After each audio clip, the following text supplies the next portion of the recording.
next presentation, it will be given by Sofiane Amziane from University Clermont. And as you can see, the title it will be about the structure build-up ethics. Sofiane. Thank you, Mohammed, for this introduction. Now, I will present, I think, something new comparing to first round robin or second round robin test. Is the evaluation of the thixotropy of the material with rheometers. I think this thing was new in this round robin test. This work was done with the help of Kamal, Arnaud. We did the test with the ICAR #1, and at the same time, the play test. I will present something about this, and also with some discussion with Mohammed. Then, first we had a lot of discussion about what is thixotropy, what is structural buildup, and what is the word that we have to use in our case. In the rheology science, they use thixotropy, and it's very well defined in books and in all the rheologists, I think, rheologists. But the structural buildup is something different of workability loss, because structural buildup is a reversible phenomenon. Then we decide that thixotropy is more adapted to, we are talking about exactly the same in our mind, thixotropy equal to structural buildup, because we separate the reversible time, which is before initial sitting time of mortar, cement paste, or concrete, and irreversible when you have the chemical reaction, then you pass in something other than thixotropy and other than our rheology of fluid material. Then we work in time, a reasonable time of 1.5 hours maximum, where the things are reversible for our material, the 5 concrete and the 3 mortar. Okay? And all the data are coming from this type of test. I think I will go immediately to the results. The thixotropy or structural buildup rate have a microscopic origin, is a sort of coagulation of the material at early age. It's reversible, and it's evolution at rest, which means in a static position of the material. This is very important because we are not really sure 100% that the material in the rheometer at rest or in our play test was really at rest 100%, because around all the rheometer there is some movement. The people are working and there is noise, and then the results are also affected by this working and this energy around the test.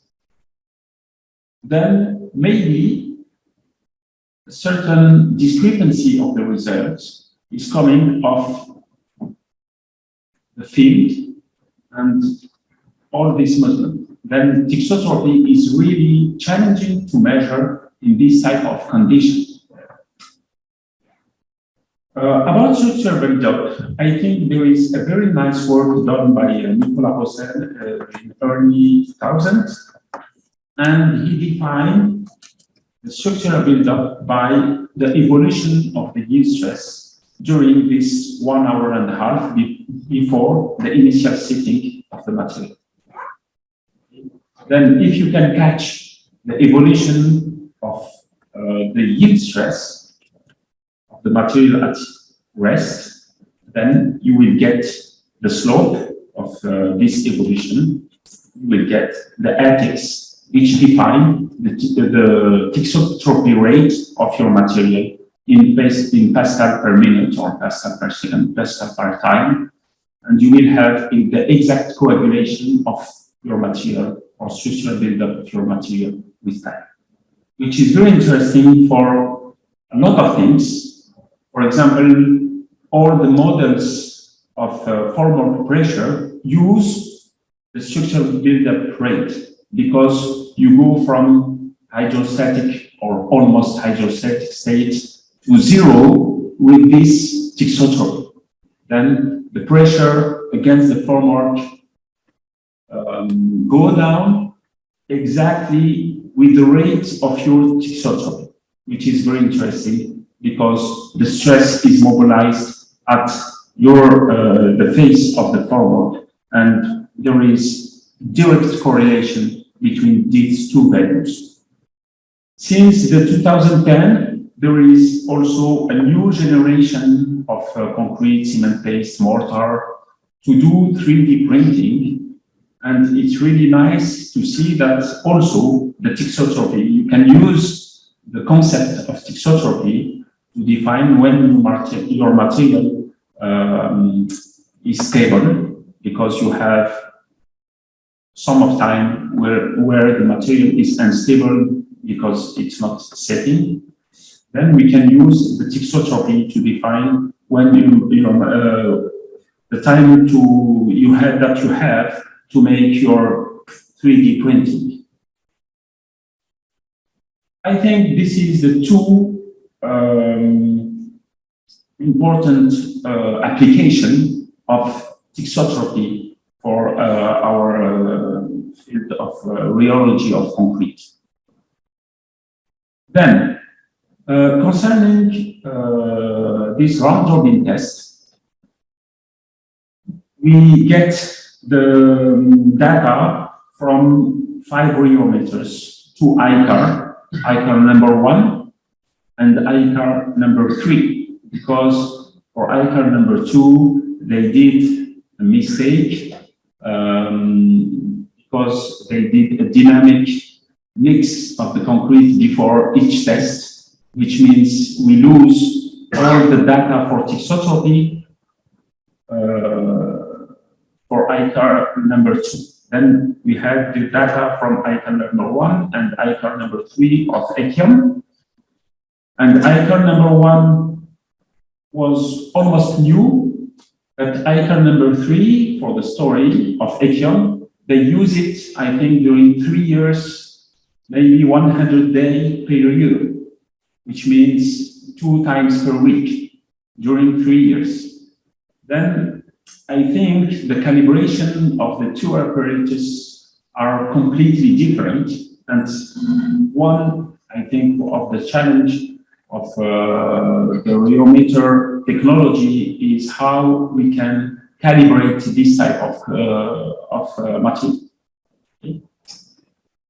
We get the data of Viscomat, EbTV, and ReoCAD, and you will see also that there is some issues with other rheometers. This kind of methodology, I would say, are static, and you will get only one value of your ethics. The value is computed.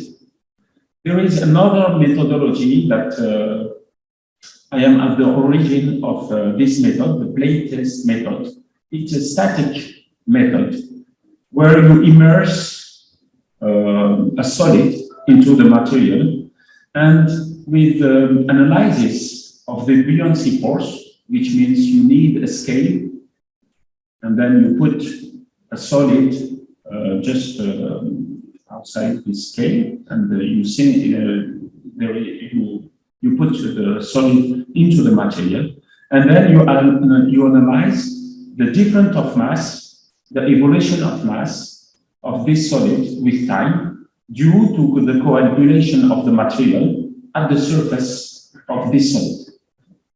But thanks to this round-robin test, we discovered that there is some problem coming from the type of the material, because this plate test method, we did all the study on cement paste, which is homogeneous, without bleeding, in very good, with very stable material. And here we are in the field with concrete, coarse aggregate, sand, and mortar are not are very viscous, and other not so viscous. And then you can calculate the ATEX according the geometry of your solid, with the surface, with the difference of mass, with the variation of mass, delta n and g, and then you have the ATEX directly with this test. Immediately, in 5 minutes, 10 minutes, you can get the ATEX. But with the rheometric methodology, it's not so instantaneous, because you need at least 2 measurements of yield stress. And we did the calculation of the ATEX with the rheometer, with the methodology consisting on the measuring with the stress growth method. The stress growth method, you have a very small speed, 0.01 meter per second. And then you catch the maximum value here.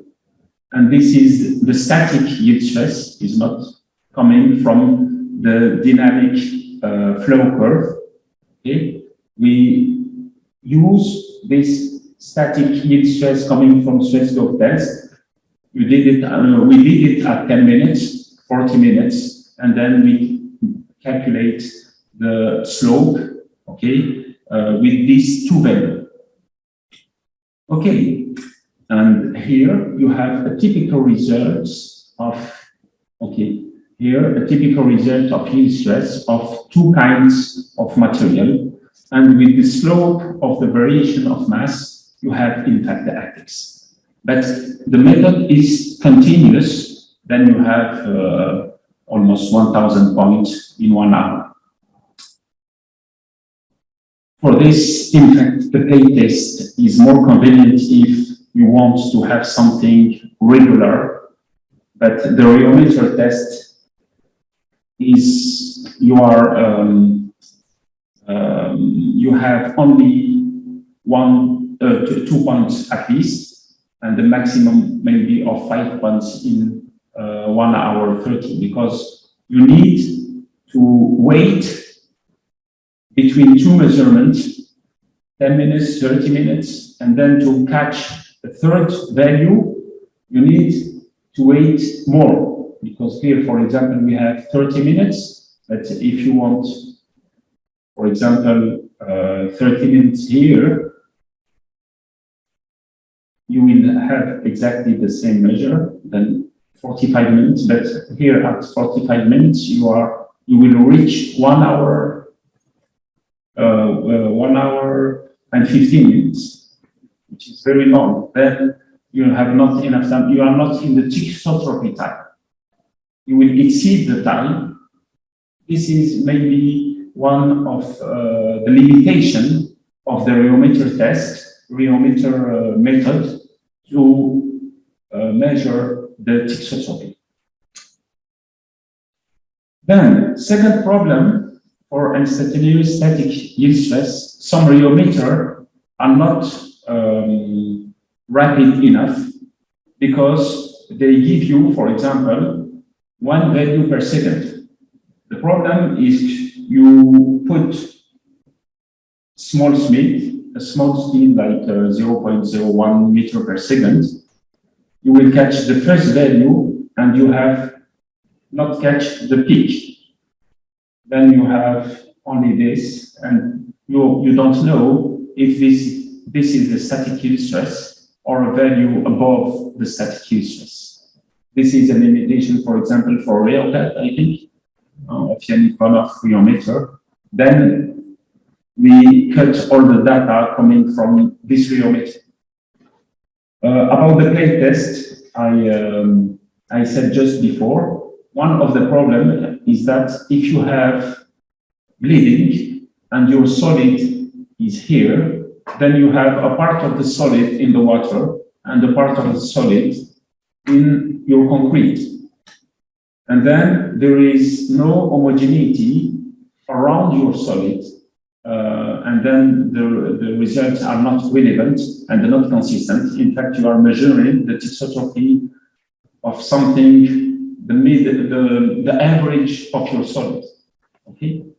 Then the surface may be, and also even your mortar is stable, homogeneous, but you have not the same pressure around your solid, for example, here and here. Then maybe we need to go more deeply in the methodology to calculate the variation of mass of the solid with time. Then this is the methodology to calculate ATX with time. Here, the yield stress at 40 minutes minus the yield stress at 30 minutes. And this is the time. Okay? And then you have here the ICAR 1, the plate test, the team with Viscomat and the different rheometer, and we put the results and we go to analyze what is the difference and if there is a difference, how we can explain these differences. Also, with Kamal, we go to calculate two other indices of thixotropy because, okay, there is the ATX, it's a physical parameter. We can say that there is signification, physical signification of ATX, but there is also other methodologies to calculate the thixotropy. For example, this index, it's a sort of critical time that you assess when you double the yield stress, which means 2 times the yield stress equal to the yield stress at time 0 plus ATX TC, and the index here is this TC, which means TC equal to the yield stress divided by ATX. There is a sort of coupling of the yield stress with ATX, which is interesting, but you will see what happened after analysis of the results. Another possibility to measure the sort of index of thixotropy is the C factor, and this C factor is coupled the effect of static yield stress, this one at 10 minutes, I think, multiplied by ATX. And this is the results. At the beginning, we start exactly with the strategy that we decide at the beginning of the round-robin test to take ATX only with 2 points, the points at 10 minutes and the yield stress at 10 minutes and the yield stress at 40 minutes. And we put the results in this kind of diagram. The diagram here, you have the average ATX in Pascal per minute for each mix, 5 concrete, 3 mortar. Here you have the mortar with 2 points, and here the concrete with 2 points. Then you have here, sorry, the 3 mortars with the different kind of rheometer. I think here ICAR 1, and here the plate test, maybe. And you have here the different slope to compare the average ATX, and here the value, the real value of ATX obtained for each mortar. Then we can see the discrepancy immediately, a very high discrepancy. Even for mortar, for example, here we have 2 Pascal per minute with one method, and here you have 6 Pascal per minute with another method. And sometimes here 6, and here 18 or 20, 25, which means 3 times, okay, for this axis. Exactly the same with concrete. with more discrepancy than mortar. In a second tentative, we said, oh, but we can use maybe the yield stress that we measure from the flow curve, which is a dynamic yield stress, but there is no much difference between static yield stress and dynamic yield stress at the beginning, at a very early age, the first value. Then we put this value to see if the discrepancy change if we take 3 points. And by magical calculation, we see that we decrease the discrepancy only with passing from 2 points to 3 points. With 3 yield stress, the things are more reasonable. We were very happy with this. Even for concrete here, okay, this is the difference between the average and the different value obtained with the different rheometers. We saw that, oh, it's quite reasonable. With 3 points, the things are better. The second index, not exactly the same. The things are worst here for with 2 points, are worse than the 2 points with ATIX. This is for critical time, which means you double the yield stress, and we make it. Here, this index is in minute. It's not like ATIX in Pascal per minute, which is more physical for me. Okay. But when you go to 3 points, also, you can see that the discrepancy is more reasonable. Then we have something really relevant. Then for the second index, TC, critical time, you can see that you can improve the things with 3 values. For the third index, C, exactly the same, which means the things are not good with 2 points and the things are better with 3 points. However, in the contrary to the previous analysis, you can see that for mortar and concrete, using 3 values of yield stress does not help to reduce the measurement. There is a certain reducing, but not like for ATIX and for TC, critical time. Then here you have a table, but don't go to TC and TC multiplied by ATIX. If we focus on ATIX, we can see that the ICAR 1 and ICAR 3, it's not 2. There is a mistake in the paper. It's ICAR 3. ICAR. We can see that the things are almost good for mortar with a correlation factor equal to 1, 1, almost 1, okay? Even with the play test, I didn't present everything about the play test, but we did the play test finally only for the mortar. And we cut all the results for concrete because the result was not reasonable due to bleeding, okay? And even for Viscomat and EbTV, you can see that for mortar, the things are reasonable, but for concrete, we need more work because even the measurement of the yield stress at rest in such condition, for my opinion, are not, the conditions were not satisfied to have a very good values. Then, conclusion and recommendation. Okay, we get the same thixotropic trend for mortars and concrete. This is the good news.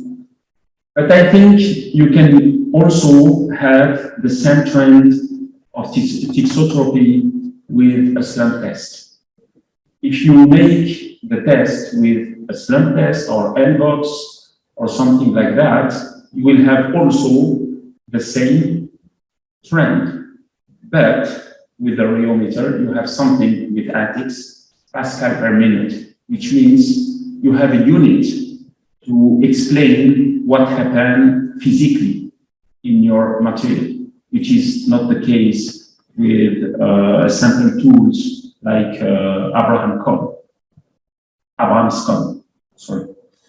There is a good correlation for Mortar, and I think you can close your eyes and make the test for Mortar, and the results are relevant and significant. For concrete, we need to take care because the results are much dispersed, due also to the size of the aggregate comparing to the geometry of the rheometer. I think this is the key point of the measurement, and also the resting time is resting time, and I think in the condition of the field, I'm not sure that we can provide such condition. Maybe we need anti-vibration table to make our rheometer and to be sure that we are at rest during long time, which is challenging. Increasing from 2 to 3 points show us that the good strategy is to go maybe to more than 3 points. And then we will have something robust, and we can improve the robustness of the methodology to measure the yield stress. The static plate test, forget it for concrete. This is also a conclusion. Or we need more improvement to for this methodology to make it robust for concrete, because also we can put the solid inside the tube and put it more deeper. The last recommendation for thixotropy, we need maybe 5 points, which means first measurement at T0, okay, immediately we need the yield stress, and then 5 minutes after, 15 minutes, but to get 15, we will be at 20 in reality, 20 plus 30, we will be at 50 minutes. And then maybe if we can go to 50 minutes, which means 1 hour and a half, which means the methodology of measurement of ATICs needs to be adapted to the type of the material with admixture that there is in your material. Because we have to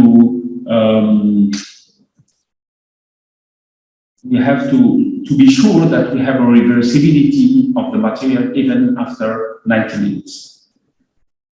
Last things, in order to reduce the dispersion of the thixotropy indices of concrete, the use of larger rheometer container. Then in 2001, we had the IBD rheometer, bigger one of Semagref. Maybe it's a good idea to bring new one for concrete. This is my conclusion, and thank you for your attention. Sofiane, I think I have one time, because we have one more presentation, maybe one question, one very short question. Come on. I think it's more than, thank you, Sofiane, for the great job. I think more of the comment than a question. So, any published research, you'll never use only 2 points to have your structural build up this time. The reason we did that here is because of the sheer volume of the work and wanting to wait enough 2 periods at least, and luckily we use the dynamic.